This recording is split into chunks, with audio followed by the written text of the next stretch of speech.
rice potatoes, and I've got about 4½ cups of rice potatoes in here, and I have 8 tablespoons of, I'm making a double batch, 8 tablespoons of cream, and 8 tablespoons of melted butter, and about a 3/4 of a teaspoon of salt.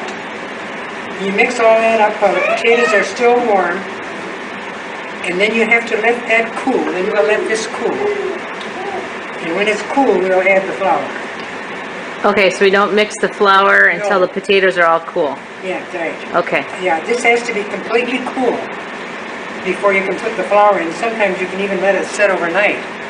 But I think if in 1 or 2 hours, it should be cool enough if we put it in the refrigerator.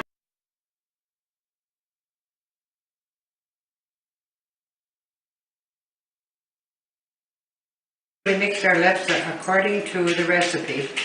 Then after you mix your potatoes, you let those cool before you put your flour in. And then you put your flour in and mix it good, and usually using your hands is the best way to mix it. And then roll it into your 2-inch balls. Leave those in the refrigerator overnight, and now this morning we're going to start frying the lefse. Okay. So I'm going to,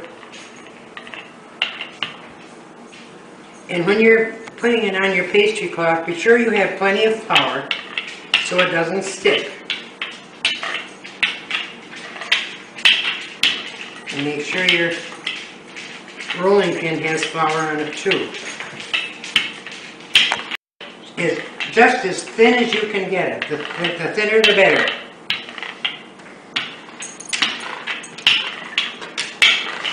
You see, even with the 2-inch balls, they're not making them very big. Get a good shot of this here. Depending on how large your, now this size right here is making about the same size as a 9-inch pie shell. The size that you're using this size roll. Okay. If you want them bigger, if you're using a regular lefse pan, you can even make them bigger than that. But then you have to have you'd have about at least 2½ inches in diameter of a ball. Okay. Okay, let's get it. I think that's about as thin as I'm going to get it. I'm gonna lift up a lip just to show, like, can show like a, What's that? show like a side view of how thin it is. Like if you lift up the lip of it so we can When kind I of lift see. it up here, I'll do that. Maybe on the front Is this edge. ready? This isn't ready yet. That's not ready yet. No. The But here, I'll show you Lefse pan needs to heat for 10 to 15 minutes. See? But I don't dare roll it out now because then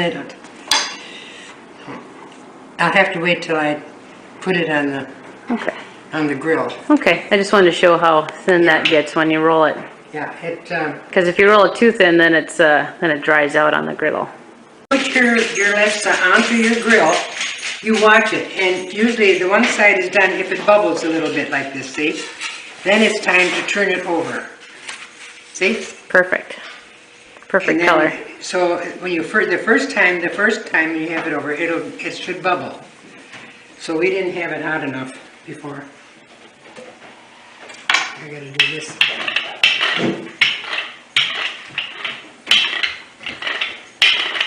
Are you fixed up now? So you're going to be rolling, Sally? She's camera shy. Actually, you know, I said because you can. Let's see how this looks now. Oh, it's better. That's better. Okay, now we'll take that off. Put it over here underneath here on your cloth, and then you always cover them, right? You know, to keep them moist. Are you ready to get in the stove now? Okay, now I'm going to do another one. And when you use your stick, be sure you put the point down on the cloth because otherwise it'll poke through, like I almost poked through on that one. Okay, now that one is ready. And I'm going to put it over here on a cloth. And then you always cover it. You cover it until to your next one. Okay. And those are just cotton sack cloths, right? Just any kind of claw, you know, dishcloths, that's whatever they've got. Beach, chocolate, dishcloths. Okay, so, no, you got it to be rolled, you're supposed to be rolling, me, though. I you're don't wanna supposed to be be in it. doing that too.